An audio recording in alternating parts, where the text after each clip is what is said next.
अवसायन प्रक्रियेतील सुमारे 1108 दूध उत्पादक सहकारी संस्थांच्या सुनावणीवरून जिल्ह्यात तीव्र असंतोष निर्माण झाला असून प्रशासनाच्या कार्यपद्धतीवर गंभीर आरोप करण्यात आले आहेत। सुनावणी प्रक्रिया जाणीवपूर्वक लांबणीवर जात असल्याचा तसेच संस्थांना नोटीस न देता त्यांना अवसायनात काढण्याचा प्रयत्न होत असल्याचा आरोप संस्था प्रतिनिधींनी केला आहे। सहाय्यक निबंधक कृष्णा ठाकरे यांना आज दिलेल्या निवेदनात संस्थांनी म्हटलं आहे की 7 एप्रिलपासून सुनावणी सुरू होती, मात्र 16 एप्रिल रोजी सहाय्यक निबंधकांची बदली झाल्यानंतर कामकाजावर परिणाम झाला। त्यानंतर 2 दिवस सुनावणी मुद्दाम विलंबित केल्याचा आरोप आहे। विशेष म्हणजे राधानगरी आणि शाहूवाडी तालुक्यातील अनेक संस्थांना अद्याप नोटिसा मिळालेल्या नाहीत।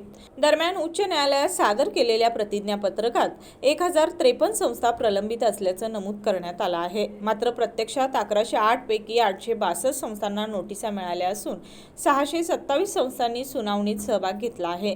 त्यामुळे केवळ सुमारे 481 संस्था प्रलंबित असताना चुकीची आकडेवारी सादर केल्याचा आरोप करण्यात आला आहे। 17 एप्रिल रोजी एका दिवसात 170 सुनावण्या पूर्ण झाल्याचा दाखला देत उर्वरित प्रकरणांसाठी 70 ते 75 दिवसांची गरज सांगणे अवास्तव असल्याचं प्रतिनिधींनी म्हटलं आहे।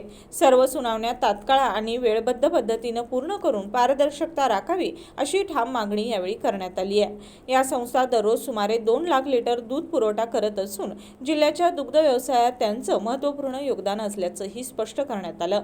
निवेदन देताना विकास पाटील कुरुकली, युवराज पाटील बामणी, राजेखान जमादार मुरगुड, दत्तात्रय पाटील केनवडे, राजू जाधव बेनिग्रे, शेखर देसाई गारगोटी, संजय कलिगते शिरगाव, निवास पाटील गिरोली, केबी पाटील पोहाळे, बाबासो रणसिंगे आरळे, नानासो पाटील शेळेवाडी, विकास पाटील टिपकुर्ली, अरविंद खामकरवाडी, संतोष पाटील वागवडे, परशुराम जाधव शाहूवाडी, गोरख शिंदे सोनवडे, संदीप केमाडे सैदापूर, सागर पाटील पुंगाव, किरण पिष्टे मोजेसंगाव, SK जाधव वाघवे, विश्वास इंगवले हातकलंगले तसेच सर्व संस्था प्रतिनिधी उपस्थित होते।